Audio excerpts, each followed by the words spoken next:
حدیث کې راځي چې نمام سړی به جنت ته نه ځي، دا چې د یو ځي خبره بل ځي ته وړي او د بل هغه بل ځي ته وړي.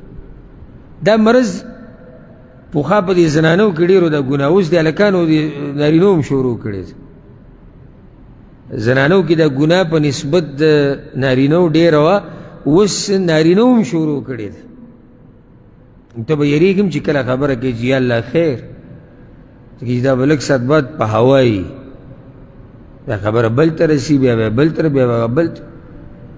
او دا دومره بدترین انسان دی په معاشره کې دا چې د یو دا خبره بل ته رسوي کنه.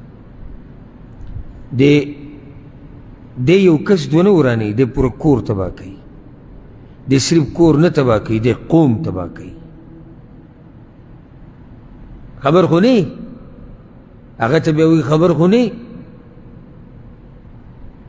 او د دې لپاره چې د دې مسلې نه بلکل بچي، د چغلخور انسان نه دا راته زه ووایم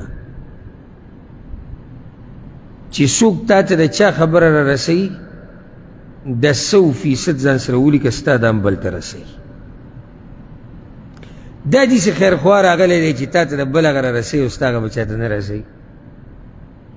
تا ته وایي دا خبره کومه چې زموږ خو په تا باندې زړه سوځي او دغه وایي مه سېځه په ما زړه، مننه په ما زړه مه سېځه، ځکه چې ته به اوس په بل چا هم زړه سېځي، زما د به له وړې، په ما د سره زړه مه سېځه، مه ما سره ملګرتیا کوه، مه راځه زما خواله.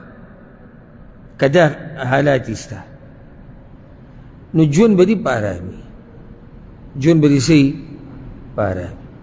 او ځکه په سلفو کې په یو کس پسې بل کس راغی ورې ورته وټکو، چې راووتو بهر ته وایي څه مسله ده؟ وی پلاني تا پسې دا خبره کړې ده. هغه وی سبحان الله، په دې دومره خلکو کې شیطان صرف ته موندلی وي چې دې کار لی راولېږلي. صرف ګوره یو ته شیطان د باندې زړه خطو او ته ورته خوښ ښکارېدې، ته دقې له راولېږلي چې ما ته دا خبر راورسي. دغه شان امام حسن بصري رحمه الله پسې یو کس راغی، وی پلاني ته پسې دا ویلي. هغه وی سبحان الله، وی هغه غشی راویستی و په ما باندې، خو خطا تلی و، تا هغه غشی راوړو بلکل دې ما ته راورسه.